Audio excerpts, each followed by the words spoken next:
तो इस एग्जिट से अगर आप बाहर निकल जाएंगे तो आप देखिएगा आपको लेफ्ट साइड का जो कट मिल रहा है ये आपको गाजियाबाद ले जाएगा और सीधा जाएंगे तो आप मेरठ की तरफ और हरिद्वार की तरफ निकल जाएंगे। सारे आउटलेट्स एक बार दिखा देता हूँ यहाँ पे। दिस इज पापा एंड गरी, ये है पिज़्ज़ा हट,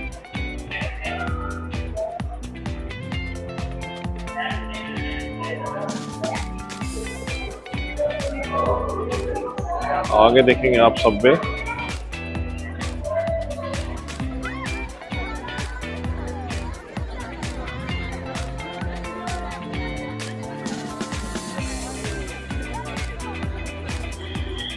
लो जी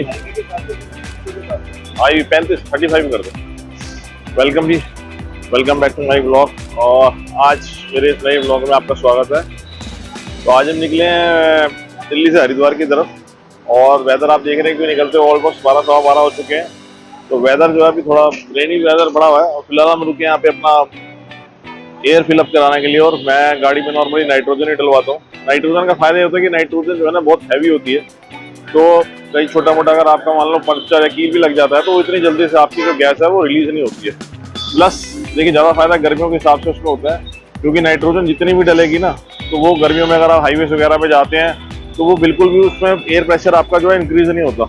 लेकिन अगर आप कोई नॉर्मल एयर डलवाते हैं तो अगर आप हाईवेज पे रन कर रहे होते हैं तो आपका जो एयर प्रेशर है वो काफ़ी ज़्यादा जो है बढ़ जाता है जब आप हाईवे से उतरते हैं। तो नॉर्मली अगर आप 30-32 डलवाएंगे, 35 जो भी डलवाएंगे, अप्रोक्सीमेटली 4 से 5 पॉइंट आपका एयर प्रेशर बढ़ जाता है, जिससे कि आपके टायरों पे बहुत ज़्यादा प्रेशर आता है। तो फिलहाल हम नए ब्लॉक पे निकल रहे हैं यहाँ से और फिलहाल मैं खड़ा हूँ ये ढोलकों के पास, पेट्रोल पंप है। तो मैं सारे ब्लॉग्स आपको पता नॉर्मली ढोलकों से शुरू करता हूँ, क्योंकि एक ऐसा पॉइंट होता है जहाँ से आपको कहीं भी जाना तो आपको बहुत ईजिली समझ आ जाता है आपको कौन सा रूट लेना है। तो फिलहाल मैं जहाँ खड़ा हूँ मैं इस तरफ को निकलूंगा, तो मैं निकलूंगा हयात होटल की तरफ, एम्स की तरफ, और मैं आया हूँ इस तरफ से, मैं आया हूँ रजौरी गार्डन की तरफ से पीछे। तो आप समझ सकते हैं कि ढोलकों का ये पॉइंट मेरे बिल्कुल पीछे है और मेरा जो आगे का चीज़ है वो आगे जाएंगे हम एम्स की तरफ। तो बने रहिएगा मेरे ब्लॉग में, पूरा रास्ता दिखाऊंगा इस बार आपको, पूरा टोल कितना लगता है, समय कितना लगेगा, सब कुछ पूरा एक्यूरेट समझाने की कोशिश करूंगा आपको। तो बने रहिएगा मेरे इस ब्लॉग में। तो आइए चलते हैं, जब तक मैं हवा फिलअप करा लूँ, एयर फिलअप करा लूँ, फिर देखते हैं। देखिए जी फाइनली निकल पड़े हम, हमने एयर उसमें बढ़वा ली और अब हम चालू हो गए हैं अगले रास्ते की तरफ। तो मैंने आपको बोला था फिलहाल मैं अभी दिल्ली में ही हूँ और दिल्ली में मैंने ढोलकों से अपना रास्ता शुरू करा है और मैं जा रहा हूँ फिलहाल एम्स की तरफ। देखिए सामने आप आएंगे तो साइन बोर्ड्स आपको दिख जाएंगे एम्स। और दिल्ली से इस टाइम फिलहाल मेरे को निकलते हुए आप अप्रोक्सीमेट देख लीजिए, टाइम हो गया है 12:15। तो फिलहाल मैं आऊँ तो कितना टाइम एक्यूरेट लगेगा अगर आप दिन के टाइम में निकलते हैं, डे टाइम में, और कितना जाम मिलना है आपको, और सारा कुछ आपको दिखाऊंगा इस अपने ब्लॉग में। तो प्लीज ब्लॉग में बने रहिएगा।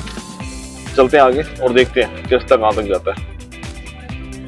तो फाइनली देखिए हम उतर चुके हैं, 12 जो हमारा खत्म हो गया और अब ये इस रोड पे आ गए। और ये जो प्रॉपर रोड है, अगर आप यहाँ से राइट साइड पे चले जाते हैं हम सीधा जाके उतर दूंगा, हम नोएडा को कनेक्ट कर जाते हैं, जो मैं फिलहाल आपको बोल रहा था कंस्ट्रक्शन का काम चल रहा है। और आगे हम थोड़ा सा इसके आगे जाएंगे तो आप ये समझ लीजिए बिल्कुल आपके लेफ्ट साइड पे जो आपको निजामुद्दीन का स्टेशन बिल्कुल पास में मिलेगा। और ये देखिए नया स्टेशन जो है इसकी कंस्ट्रक्शन वर्क ऑलरेडी यहाँ पे चल रहा है मेट्रो का, और इसके साथ एक दूसरी लाइन में भी जोड़ने की पूरी कोशिश चल रही है।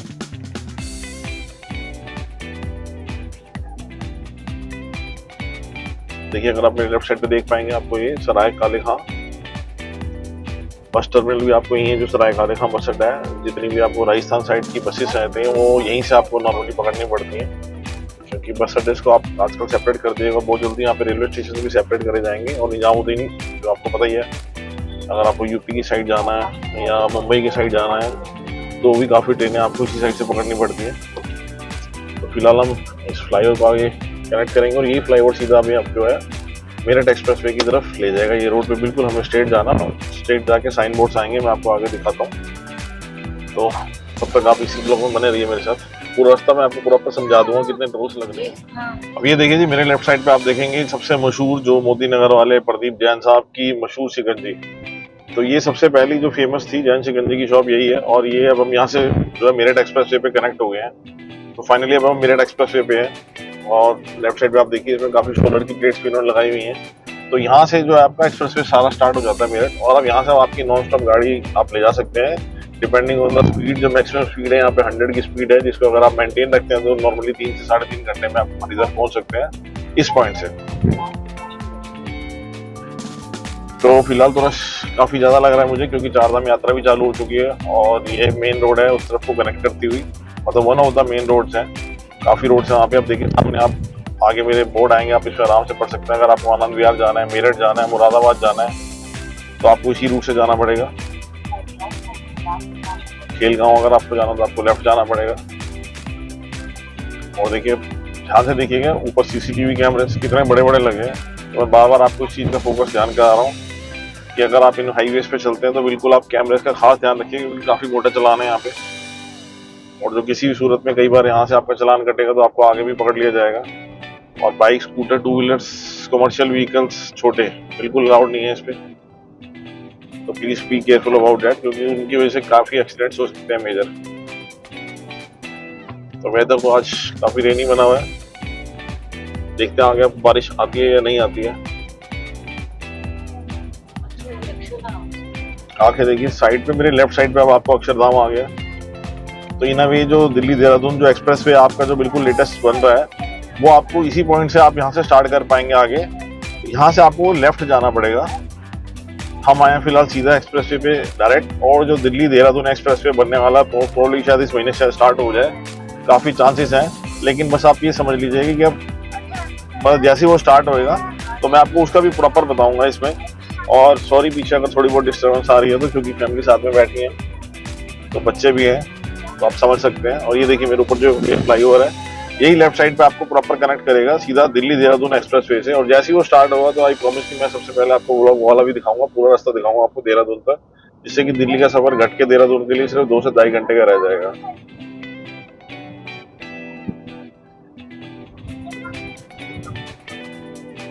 और ये एग्जिट 2 है मेरे लेफ्ट साइड पे, आप देखेंगे हापुड़ और मेरठ के लिए सीधा, और वो सुंदरा और आईपी एक्सटेंशन अगर आपको जाना था तो आपको यहाँ से लेफ्ट निकल जाना है। और राइट साइड पे आप मेरा एक नेशनल फ्लैग देख सकते हैं, क्योंकि पूरी दिल्ली में नेशनल फ्लैग्स लगाए हुए हैं तो काफी अच्छे लगते हैं।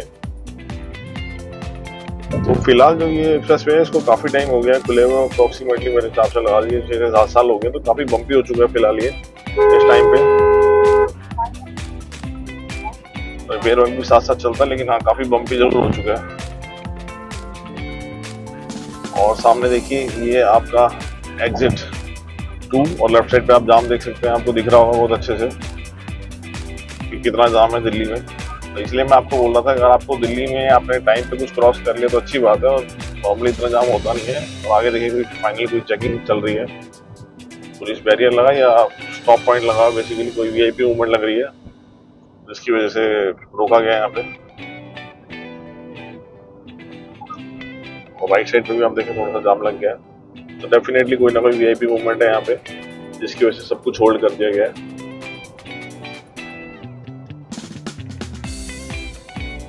और ये सामने आप देखिए एग्जिट 3 आ गया, गाजियाबाद, बुलंदशहर, नोएडा के लिए अगर आपको यहाँ से निकलना है तो यहाँ से भी आप कनेक्ट कर सकते हैं लेफ्ट साइड पे। और मेरठ अगर हमको जाना है, क्योंकि हम वाया मेरठ वाला रूट पकड़ के यहाँ से जा रहे हैं, तो हम बिल्कुल स्ट्रेट यहाँ से निकलेंगे।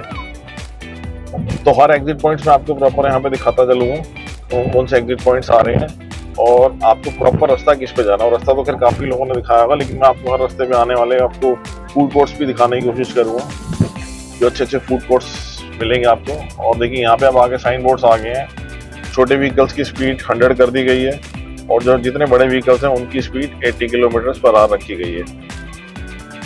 और देखिए जिन चेक पॉइंट जैसे मैं आपको बात कर रहे हैं, देखिए आपको मिल जाएंगे ट्रैफिक वाले यहाँ पे खड़े हुए। तो बी केयरफुल जब भी आप इन एक्सप्रेस वे पे चलेंगे, क्योंकि काफी स्ट्रिक्टनेस है अब, और बिल्कुल चलान काटने में 1 मिनट की भी देरी नहीं करते ये लोग अब। तो साइन बोर्ड पे देखिए, आप सामने देखें Meerut 65 kilometre, Moradabad 145 kilometre and Hapur 45 kilometre. Finally वो आप कह सकते हैं कि हम अपने दिल्ली को प्रॉपर तरीके से क्रॉस कर लिया है, क्योंकि यहाँ स्पीड लिमिट अब 100 की हो चुकी है और हम गाड़ी की स्पीड मेंटेन कर सकते हैं 100, बट 100 पे आपको जर्क्स बहुत ज़्यादा लगेंगे, क्योंकि मैंने बोला काफ़ी रिपेयर वर्क हुआ हो तो पैची रोड है थोड़ी सी। तो 80 की स्पीड अगर आप रखेंगे तो बेटर है, जिससे आपको माइलेज भी अच्छा मिलेगा और आपकी गाड़ी भी स्टेडी रहेगी।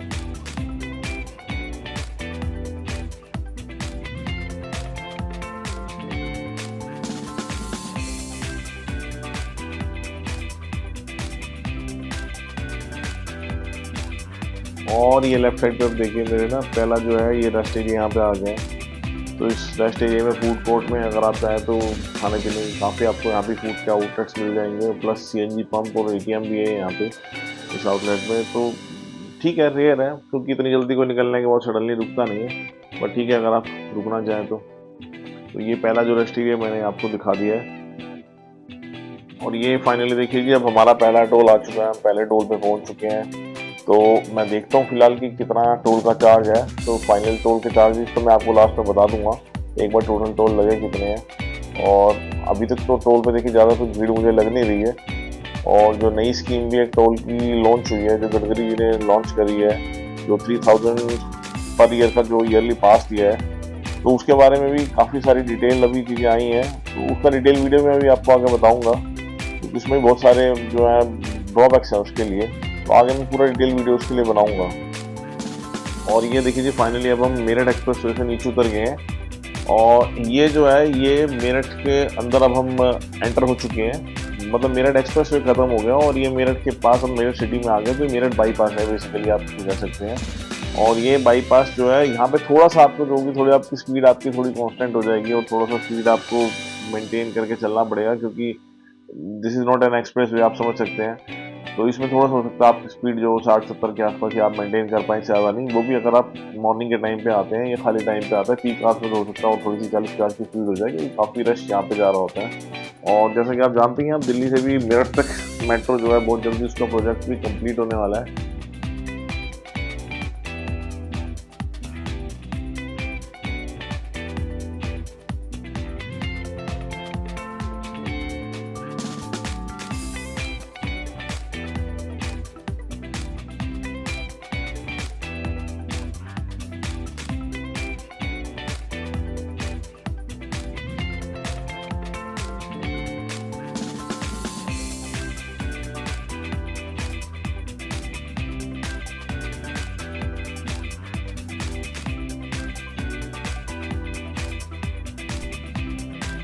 और ये देखिए जी अब अगला दूसरा टोल हमारा जो है फाइनली आ गया है।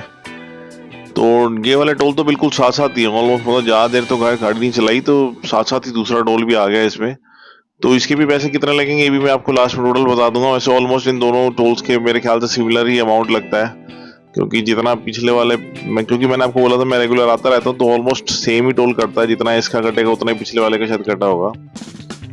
तो मैंने बोला था आपको कि ऑलमोस्ट सिमिलर, ये तो 110 रुपये पिछले वाले पे कटा और 110 रुपये इस वाले टोल पे मेरा अमाउंट कटा है, तो सिमिलर है। तो मैं आपको पीछे बता रहा था कि जो नई फास्टैग की जो पॉलिसी आई है, जो भी गडकरी साहब ने जो लॉन्च करी है, उसके अंदर ना काफ़ी सारे ड्रॉबैक्स है। ड्रॉबैक्स ये है कि 3000 रुपये में उन्होंने मंथली पास तो हमें दे दिया टोटल, और उसमें एक अमाउंट की लिमिटेड राइड भी दे दी है आपको। लेकिन उसका सबसे बड़ा ड्रॉबैक ये है कि जिस तेजी के साथ एक्सप्रेसवे का, आप समझ लीजिए कि एक्सप्रेसवे का स्ट्रक्चर फैल रहा है, जाल फैल रहा है। अब सबसे बड़ा ड्रॉबैक उसका ये है कि वो सिर्फ नेशनल हाईवे पे एप्लीकेबल है। तो हाँ, क्योंकि मैंने भी देखिए फुल आर्टिकल तो खैर पढ़ा नहीं है, अभी कंप्लीट मेरे को भी पढ़ना है, लेकिन जितना मुझे पता लगा है वो जितना भी टोटल अभी जो 3000 का पास मिलेगा वो सिर्फ नेशनल हाईवेज पे एप्लीकेबल होगा। तो अगर तो आप नेशनल हाईवेज पे आते जाते हैं, आपका रेगुलर आना जाना है, तो फिर तो वो मंथली पास आपके लिए बहुत, मतलब ईयरली पास सॉरी, काफी सक्सेसफुल होने वाला है। लेकिन अगर आप एक्सप्रेस वे से, जैसे हम अब आए हैं दिल्ली मेरठ एक्सप्रेस वे, तो आपको अगेन आपको चार्ज ही पे करना रहेगा उसका, तो उस आपसे उसका कोई ज्यादा फायदा है नहीं। जो ओकेजनल ट्रैवलर्स हैं उसके लिए, हाँ, जो फ्रीक्वेंट ट्रैवलर्स हैं उसके लिए वो ईयरली पास जो है वो बहुत अच्छी स्कीम है। उसके लिए काफ़ी, मतलब समझ लीजिए काफ़ी एडवांटेज उनको होने वाली है, और उनकी सेविंग्स का लेवल भी काफ़ी ऊपर जाने वाला है। बाकी जो है मैं कंप्लीट आर्टिकल एक बार पढ़ूंगा, और कंप्लीट आर्टिकल पढ़ने के बाद मैं आपको उसके बारे में ना विस्तृत एक अलग से, मतलब ब्लॉग एक बना के बता दूंगा, क्योंकि मुझे भी काफ़ी चीज़ें उसमें समझनी पड़ेंगी, और हो सकता है कि शायद उसमें कुछ अमेंडमेंट्स करें, क्योंकि काफ़ी लोग जो है उसको फेवर नहीं कर रहे हैं अभी जो ईयरली पास की स्कीम आई है। तो देखते हैं बाकी आगे कैसा होता है, कोई चेंजेस आते हैं या कोई चेंजेस नहीं आते हैं। तो चलिए चलते रहते हैं। फिलहाल तो देखिए अभी मेरे को दिल्ली से निकलते हुए तो लग रहा था कि काफ़ी रश होने वाला है, लेकिन उतना रश मुझे मिला नहीं है। तो ट्रैफिक जो है बिल्कुल लिमिटेड अमाउंट में, हो सकता है कि शायद मैं वीकडे पे निकलूँ, तो उस करके भी हो सकता है। तो अभी चलते हो काफ़ी 1.5-2 घंटे हो गए, और थोड़ा सा जो है मुझे लग रहा है कि थोड़ा सा बच्चे भी हैं और फैमिली साथ में, तो थोड़ा सा मुझे लग रहा है कि शायद सबको थोड़ी बहुत भूख लगी होगी। खाने की तो खैर नहीं, लंच की कह सकते, लेकिन हाँ थोड़ा बहुत कुछ स्नैक्स जरूर लिया जा सकता है। तो ये जो अब मैं जहाँ पे गाड़ी रोकने वाला हूँ, तो ये काफ़ी अच्छा आउटलेट है यहाँ पे, अगर आपको ब्रेक लेना हो तो नॉर्मली मैं इस आउटलेट पे रुकता हूँ, इसके बाद भी थोड़ा सा आप समझ लीजिए 1 किलोमीटर के बाद भी एक आउटलेट और आता है। तो उसमें सारे आपको जितने फेमस आउटलेट्स हैं, KFC, बर्गर किंग्स, आप समझ लीजिए कोस्टा कॉफ़ी और सबवे, तो सारे के सारे आपको जितने आउटलेट्स हैं ऑलमोस्ट सारे मिल जाते हैं। इस वाले पे भी मिल जाएंगे आपको, जो इसके नेक्स्ट आउटलेट आएगा उस पर भी मिल जाएगा। डिपेंड करता है कि अगर आपको चलते हुए काफ़ी देर हो चुकी है तो आप चाहें तो यहाँ भी ब्रेक ले सकते हैं, और अगर आप चाहें तो इसके बाद भी थोड़ा और आगे चलने के बाद ब्रेक ले सकते हैं। तो बेसिकली ये खतौली के पास पड़ता है ये जो आउटलेट है। तो जब आपको मैंने दिखाया जैसे आप टोल पार करेंगे तो ऑलमोस्ट आप उससे वहाँ से 20 से 25 मिनट जब आप ड्राइव कर लेंगे तो आपको ये टोल रोड पे ऑलमोस्ट दूर से ही दिख जाएंगे, क्योंकि जो क्लॉक टावर है इसकी काफ़ी दूर से विजिबल हो जाती है। ये है आपका खतौली वाला, जिसको मतलब ब्रेक है आपका खाने पीने के लिए। अगर आपको कुछ चाहिए होगा तो यहाँ पे आपको सब कुछ मिल जाएगा। देखिए हल्दीराम, बरिस्ता, बीकानेर, और आप समझ लीजिए सारे आउटलेट जितने अच्छे अच्छे हैं ना, KFC वगैरह, सबके सब सारे के सारे टोटल आउटलेट्स आपको सारे यहाँ पे मिल जाएंगे। इवन पापा करिए, ऑल दोस्त जितने, बीकानेर वाला भी यहाँ पे बिल्कुल पास में है। तो अगर जब भी आप आए और अगर आप घर से निकले तो बिल्कुल अप्रोक्सीमेट देखिए डिस्टेंस में आपको टाइम बता दूँ, घर से निकले हुए कितना समय हो गया हमको। मैंने मतलब ऑलमोस्ट आप समझ लीजिए 2:20 के आसपास हुए हैं, और मैंने आपको बताया था कि हम 12:30 के आसपास हम निकले थे दिल्ली से, मतलब 12 बजे के आसपास मोटा मोटा आप लगा लीजिए। 2-2.5 घंटे के बाद ये ब्रेक आपके लिए बहुत बढ़िया ब्रेक बन जाएगा, और अच्छा है, मतलब आउटलेट्स अच्छे हैं, वॉशरूम्स वगैरह काफ़ी क्लीन हैं यहाँ के। तो आप आएँ तो मतलब मैं तो प्रेफर करूँगी आप एक बार यहाँ रुकिए, क्योंकि बच्चों के लिए भी सब कुछ यहाँ पे मिलेगा अगर आप विद फैमिली आ रहे हैं तो सारा। तो चलिए चलते हैं आगे।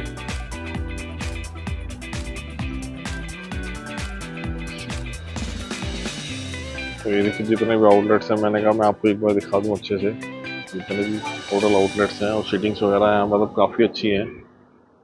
एक ब्रांड फैक्ट्री का आपको यहाँ पे शोरूम मिल जाएगा, और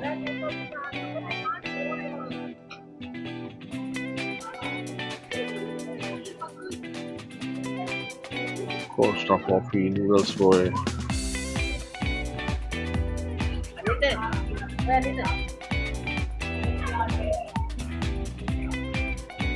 तो देखिए मैंने आपको बोला फैमिली के साथ हूँ, तो अंदर भी मतलब थीम जो है यहाँ का बहुत अच्छा थीम है, तो आपको काफ़ी रिफ्रेशिंग लगेगा।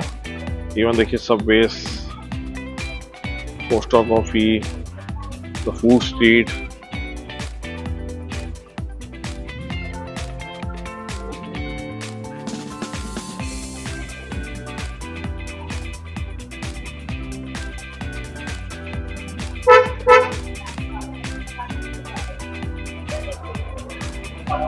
तो देखिए मैं आपको सारे आउटलेट्स एक बार दिखा देता हूँ यहाँ पे।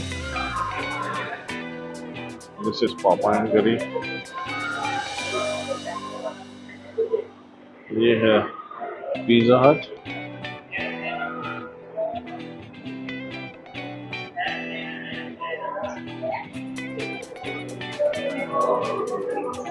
आगे देखेंगे आप सबवे,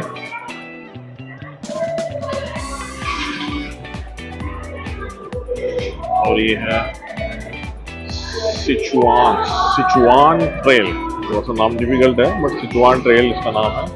लास्ट में आप है फूड स्ट्रीट,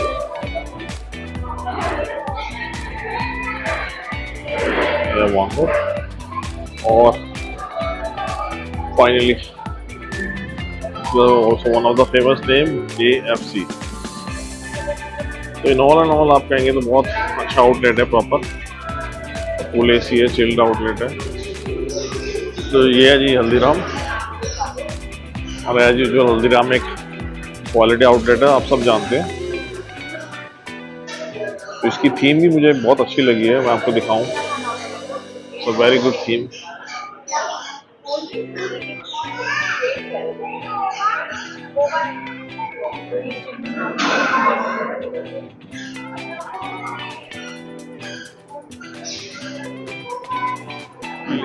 हमने खाना पीना अपना खा लिया और अब हम चल रहे हैं वापस खतौली से।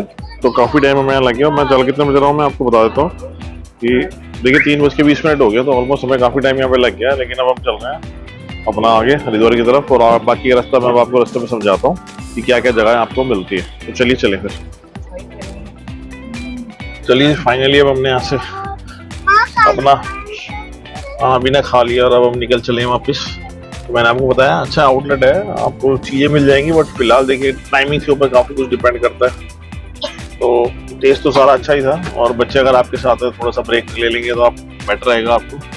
और मौसम अभी भी यहाँ पे काफ़ी रेनी मौसम बना हुआ है। चलिए निकल पड़े हम खतौली से, और आगे कितना टाइम में लगता है मैं आपको बता दूंगा। निकलने का समय मैंने आपको बता ही दिया, ऑलमोस्ट यहाँ पे 3:25 हो गए। अब मैं यहाँ से निकल रहा हूँ आगे। तो लगातार बने रहिए मेरे ब्लॉग में, सारी इन्फॉर्मेशन मैं आपको दे दूंगा। अभी तक मैंने ऑलरेडी यहाँ पे 2 टोल प्लाजा क्लोज कर लिए हैं। टोल के जितने चार्जेस लगे थे वो मैं आपको डिस्क्रिप्शन में नीचे डाल दूंगा। बट अल्टीमेटली आने जाने का टोल जो मेरे को पता है, अगर आप सेम डे रिटर्न कर लेते हैं तो एवरेज है 600-700 रुपीज़ के आसपास, 700-750 रुपये के आसपास। और बाकी कितना गाड़ी में पेट्रोल लगा है, कितनी गाड़ी में टाइम लगा है, वो सब भी मैं आपको फाइनल बिल्कुल एक बार पहुंचने के बाद फिर डिस्क्राइब करूंगा कि कितनी गाड़ी ने एवरेज दिया और कितना उसमें पेट्रोल लगा है। चलिए बने रहिए लगातार मेरे ब्लॉग में, आगे इन्फॉर्मेशन देता हूँ मैं।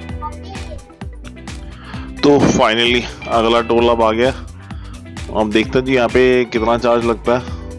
तो ये 3rd टोल हो जाएगा बेसिकली। तो टोटल जाते हुए मेरे ख्याल से टोटल 4 टोल लगते हैं, 3 तो ये हो जाएंगे और एक जो बिल्कुल हरिद्वार की एंट्री से जस्ट पहले वाला जो टोल है वो लगता है। तो इस टोल पे भी कितना चार्ज करता है ये मैं आपको भी इसको पार करके बताता हूँ। तो टोटल अमाउंट भी आपको फाइनल मैंने बोला ही था, मैं आपको लास्ट में बता दूंगा। खैर तो अब ये देखिए ऊपर ये बोर्ड लिखा हुआ है जी यमुनोत्री का। तो यमुनोत्री, गंगोत्री, बद्रीनाथ, केदारनाथ, और उसके लिए भी आप सबको जैसे पता ही होगा कि यही एक रूट है जो फिलहाल ये निकलता है। और जो भी Delhi Dehradun expressway start होने वाला है बहुत जल्दी, तो there is a big chance कि उसके बढ़ने के बाद हो सकता है कि इस वाले पे देहरादून तक के लिए एटलीस्ट थोड़ा सा लोड कम हो जाएगा इस वाले हाईवे पे, क्योंकि मोस्ट ऑफ द लोग वही प्रेफर करेंगे, क्योंकि ऑफकोर्स इससे 3.5 से 4 घंटे लगते हैं और उस हाईवे से पहुंचने में सिर्फ आपको जो लगेंगे 2 घंटे के आसपास। तो फाइनली जी देखिए हम रुड़की ऑलमोस्ट पहुंच गए हैं, और आप थोड़ा सामने बोर्ड देखेंगे तो देखिए लिखा हुआ, अगर मैं यहाँ से नीचे लेफ्ट साइड से निकल जाऊंगा, फ्लाईओवर नहीं चढ़ूंगा, तो ये जो रास्ता है ये रुड़की को निकल जाएगा। और ये जो फ्लाईओवर है अब हम इसको रुड़की को क्रॉस कर लेंगे। तो हरिद्वार यहाँ से अप्रोक्सीमेट आप मान के चलिए 23 या 25 किलोमीटर हो रही है यहाँ से हरिद्वार। तो फाइनली हम रुड़की तक पहुँच गए हैं, और टाइम हो गया अभी शाम के लगभग मान लीजिए 4:30 हो चुके हैं इस समय। सो ऑलमोस्ट मेरे हिसाब से 20 से 25 मिनट और लगने चाहिए हमको हरिद्वार पहुंचने के लिए। और ट्रैफिक इतना नहीं मिला जितना मैं एक्सपेक्ट कर रहा था, क्योंकि लोग बोल रहे थे बहुत भीड़ है, लेकिन उतना नहीं मिला है। अब रीजन उसका ये है कि शायद आज वीकेंड नहीं है और वीकडे पे हम निकल के आए, क्योंकि वीकेंड्स पे तो यहाँ बहुत लंबे लंबे जाम दिखा रहे हैं कि ऋषिकेश पे लगे हुए हैं, क्योंकि बहुत सारे लोग राफ्टिंग के लिए आ रहे हैं। प्लस आपको सबको पता है कि 4 धाम की यात्रा चल रही है, और बहुत सारे ऐसे लोग होते हैं, क्योंकि आजकल तो एक डे ट्रिप हो गई है हरिद्वार आना भी। लोग सुबह आके शाम के वापस जा सकते हैं दिल्ली से, खासतौर पे, या दिल्ली, नोएडा या एनसीआर में जो भी लोग रहते हैं, क्योंकि डिस्टेंस जो है अब इतना ज़्यादा रह नहीं गया और रोड्स जो है काफ़ी अच्छी हो चुकी हैं अब। तो इसलिए लोग सुबह निकलते हैं और अपना स्नान करके गंगा मैया का और सेम डे वापसी कर लेते हैं और रात तक वापस भी पहुंच जाते हैं। तो इसलिए वीकेंड्स पे थोड़ा सा ज़्यादा रश है, और बहुत जल्दी आपको पता है कांवड़ यात्रा भी शुरू होने वाली है आगे। तो आप तो ये समझ लीजिए कि आप महीना 2 महीने तो बिल्कुल ये वीकेंड के लिए तो बिल्कुल निकलना बिल्कुल पॉसिबल ही नहीं है। और मैं तो बिल्कुल सजेस्ट नहीं करूँगा आप वीकेंड पे आए, कि बहुत लंबा जहाँ पे आपको जाम मिलेगा, कई किलोमीटर लंबा जाम है इनफैक्ट कह रहे हैं। प्लस लोग राफ्टिंग के लिए भी जाते हैं, और राफ्टिंग भी एकदम से बहुत ज़्यादा फेमस हो चुकी है, और अच्छा एक्सपीरियंस है। जो लोग जिन्होंने राफ्टिंग करी है वो अच्छे से जानते हैं कि एक्सपीरियंस अच्छा है, लेकिन हाँ केयरफुल रहना बहुत जरूरी है आपको, क्योंकि देखिए बहुत सारे इंसिडेंट्स हो जाते हैं कई बार वहाँ। तो जिससे भी आप राफ्टिंग भी करें एटलीस्ट वो सर्टिफाइड होने चाहिए, तो उनसे करिएगा, क्योंकि बहुत सारे लोग हैं अपनी जो नॉर्मल राफ्ट को शुरू कर लेते हैं, तो उनसे मत करिए, एटलीस्ट उनसे करिएगा जिनको काफ़ी हद तक अच्छा एक्सपीरियंस हो राफ्ट कराने का, क्योंकि आपकी सेफ्टी बहुत जरूरी है। एडवेंचर के साथ साथ सेफ्टी रखना अपनी लाइफ में बहुत जरूरी है, क्योंकि आप बहुत प्रीशियस है आप पीछे, क्योंकि आपके बहुत सारे लोग हैं जिनसे आपकी लाइफ जुड़ी होती है। तो जो भी करिए सेफ होके करिए, बस कहने का मतलब सिर्फ इतना सा है। सो चलिए थोड़ा सा रास्ता और रह गया, और 20-25 मिनट में जब बिल्कुल हरिद्वार के पास पहुंचता हूँ तो मैं आपको बताऊंगा। फिलहाल जो है टोटल 3 टोल मेरे लग चुके हैं, जिसमें से ऑलमोस्ट 2 टोल तो 110 रुपए के थे, और एक टोल शायद अप्रोक्सीमेटली 80 रुपए का था। तो टोटल टोल्स अभी तक आप कैलकुलेट कर सकते हैं, लगभग 300 रुपए के, और शायद एक टोल और आएगा भी हरिद्वार एंटर होने से पहले, मेरे ख्याल से शायद वो 40 रुपए का टोल है। तो मैंने वही आपको बोला था, अगर आप आना जाना करेंगे एक ही दिन में तो शायद हो सकता है 700 या 650 रुपए का एक दिन का टोल लगेगा, लेकिन ठीक है। टोटल मैं फिर भी आपको लास्ट में डिस्क्रिप्शन बता दूंगा, और जितनी जगहें रास्ते में आई हैं वो सारी मैंने आपको ऑलमोस्ट दिखाई दी है। खाने पीने की जगह जो उनसे कट शायद वो भी दिखा दिए थे। बाकी हरिद्वार पहुंच के मैं इस बार आपको बहुत अच्छी चीजें दिखाऊंगा जो आपने यकीन मानिएगा बिल्कुल नहीं देखी होंगी। तो इस बार जो मेरा नेक्स्ट ब्लॉग होगा उसका नाम पहले ही बताता हूँ आपको, अनदेखा हरिद्वार। तो अनदेखा हरिद्वार जो है वो नेक्स्ट ब्लॉग का नाम होने वाला है, तो उसको जरूर आप फॉलो करिएगा, वो भी जरूर देखिएगा आप। तो चलिए बने रहिए। जैसे ही मैं पहुंचता हूँ हरिद्वार की बाउंड्री में एंटर होता हूँ तो गंगा मैया के दर्शन कराऊंगा आपको मैं। तो ये देखिए जी, मेरे साथ में अब आपको कंस्ट्रक्शन दिख रही होगी पूरे फ्लाईओवर की। ये जो फ्लाईओवर है ना जी, ये एक्सप्रेसवे का पार्ट है, दिल्ली देहरादून एक्सप्रेसवे का, और देहरादून से जो हरिद्वार के लिए रास्ता कटना है ये उसका एक पार्ट है। तो अभी तो खैर इसमें तो खैर काफी, इस प्रोजेक्ट में काफी टाइम लगने वाला है, क्योंकि अभी तो खैर पिलर्स खड़े हो और रास्ते में भी काफी हुआ है। दिल्ली देहरादून एक्सप्रेसवे जो है एक्चुअली वो काफी जल्दी खुलने वाला है, इसी मंथ खुल जाएगा। लेकिन जो देहरादून जो मतलब दिल्ली हरिद्वार के रास्ता जो बीच में से कटने वाला है दिल्ली देहरादून एक्सप्रेसवे से हरिद्वार के लिए, उसमें जो अभी वो काफी समय लगना है, क्योंकि उसके तो बहुत सारा काम अभी काफी बाकी है। मतलब मान के चलिए कम से कम भी 1 साल अभी उसमें और लगने वाला है। तो ये भी उसी का एक पार्ट है।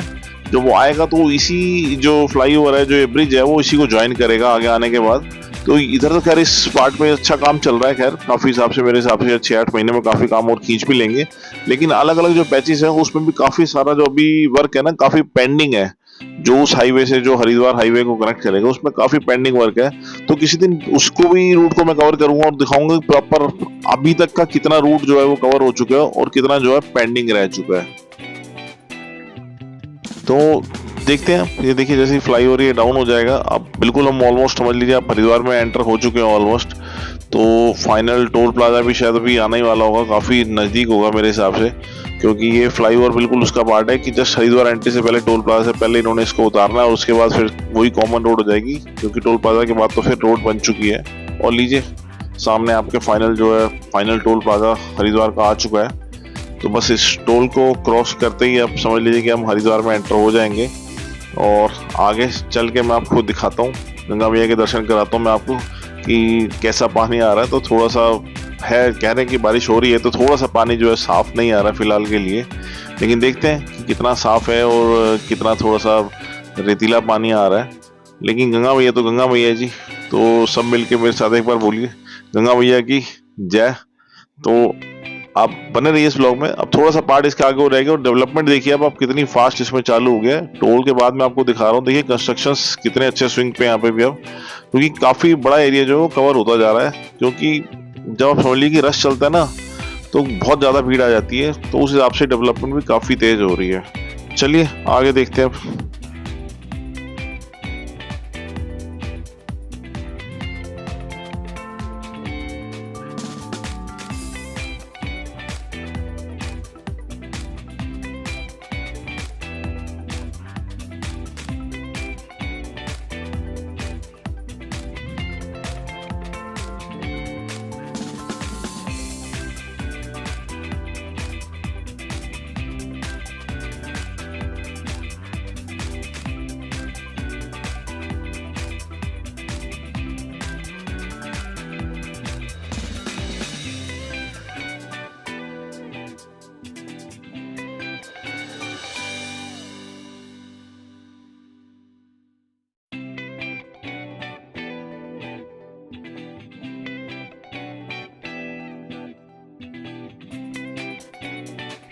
तो फाइनली जी